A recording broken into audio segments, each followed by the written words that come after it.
Straw में आज देखो कितना विंडी हो रहा है, साथ में ये स्नो के फ्लैक्स भी स्टार्ट हो गए। और आई डोंट नो कि कोई सीवियर किस्म का स्ट्रॉम आने वाला है नॉर्थ साइड के ऊपर।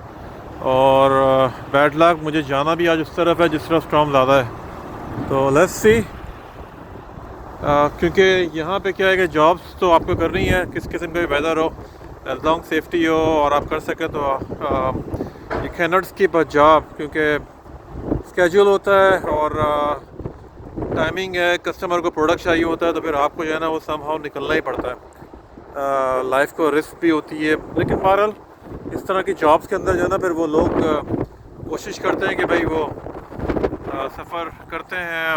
लेकिन प्रॉब्लम क्या है कि पार्ट ऑफ जॉब है, तो आपको जो है ना वो समहाउ किसी ना किसी को तो निकलना ही पड़ता है ना जॉब के लिए फिर। तो इसी तरीके से आज हमारा भी दिन जो है ना थोड़ा सा वो रिस्की है। दुआ में याद रखें। अल्लाह हाफ़िज़।